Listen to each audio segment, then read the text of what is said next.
Assalamualaikum warahmatullahi wabarakatuh. Kali ini kita belajar fisika pada materi arus searah.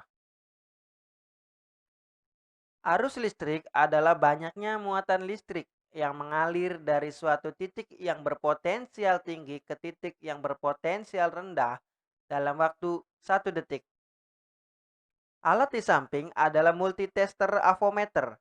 Alat tersebut memiliki dua fungsi utama, yaitu sebagai ampere meter dan voltmeter.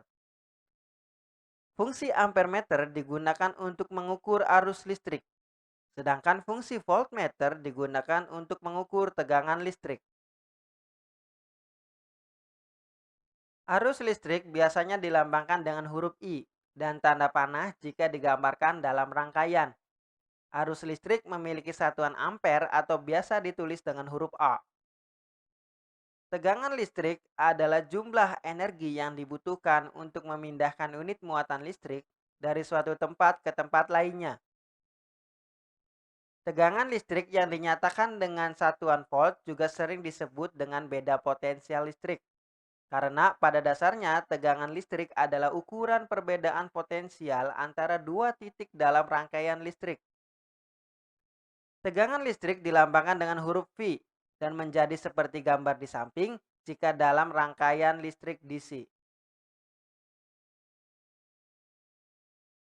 Rangkaian listrik seri dan paralel.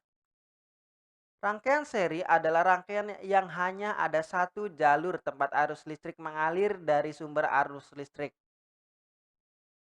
Rangkaian paralel adalah rangkaian yang memiliki lebih dari satu jalur tempat arus listrik mengalir dari sumber arus listrik. Kelebihan dan kelemahan rangkaian seri dan paralel. Cara menyusun komponen. Rangkaian seri disusun secara berurutan. Rangkaian paralel disusun secara bersusun atau sejajar. Penggunaan kabel dan saklar. Rangkaian seri hemat kabel dan saklar. Rangkaian paralel boros kabel dan saklar. Kontinuitas masing-masing komponen listrik. Rangkaian seri padam satu padam semua. Rangkaian paralel padam satu, yang lain tetap menyala. Kondisi komponen listrik. Rangkaian seri berpijar tidak sama terang. Rangkaian paralel berpijar sama terang. Hambatan total. Rangkaian seri lebih besar dari hambatan terbesar rangkaian seri. Rangkaian paralel lebih kecil dari hambatan terkecil rangkaian paralel. Analisis matematis rangkaian seri dan paralel. Jika hambatan disusun seri, hambatan pengganti R seri sama dengan R1 ditambah R2 ditambah R3 dan seterusnya. Tegangan V total sama dengan V1 ditambah V2 ditambah V3 dan seterusnya. Arus yang mengalir. I total sama dengan I1 sama dengan I2 sama dengan I3 dan seterusnya. Jika hambatan disusun paralel, hambatan pengganti 1/Rp sama dengan 1/R1 ditambah 1/R2 ditambah 1/R3 dan seterusnya. Tegangan V sama dengan V1 sama dengan V2 sama dengan V3 dan seterusnya. Arus yang mengalir. I total sama dengan I1 ditambah I2 ditambah I3 dan seterusnya. Hukum Ohm. Bunyi hukum Ohm. Kuat arus I dalam suatu rangkaian berbanding lurus dengan tegangan V pada ujung-ujung rangkaian dan berbanding terbalik dengan hambatan R rangkaian. Hukum Kirchhoff. Hukum satu Kirchhoff dikenal sebagai hukum percabangan atau junction rule karena hukum ini memenuhi kekekalan muatan.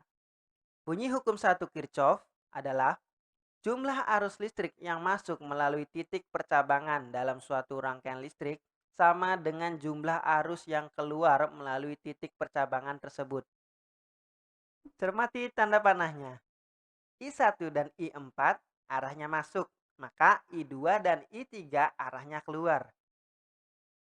Jumlah arus listrik yang masuk harus sama dengan arus listrik yang keluar. Jadi misalkan kalau arus listrik yang masuk adalah 10, maka yang keluar juga harus 10. Hukum dua Kirchhoff juga sering disebut sebagai hukum simpel atau loop rule karena pada kenyataannya beda potensial di antara dua titik percabangan dalam suatu rangkaian pada keadaan tunak adalah konstan. Bunyi hukum dua Kirchhoff. Pada setiap rangkaian tertutup, jumlah beda potensialnya harus sama dengan nol. Perhatikan gambar di samping.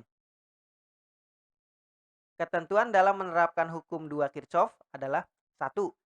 Jika resistor dilewati searah dengan arah arus, perubahan potensial adalah negatif IR, sebaliknya adalah positif IR. 2. Jika resistor dilewati dari kutub negatif ke kutub positif, perubahan potensial adalah positif, sebaliknya adalah negatif. Alat listrik yang menggunakan arus DC, baterai, aki, handphone, remote TV, dan segala jenis alat lainnya yang menggunakan baterai sebagai sumber tegangannya. Thanks for watching. Jika ada pertanyaan, silahkan tulis di kolom komentar. Wassalamualaikum warahmatullahi wabarakatuh.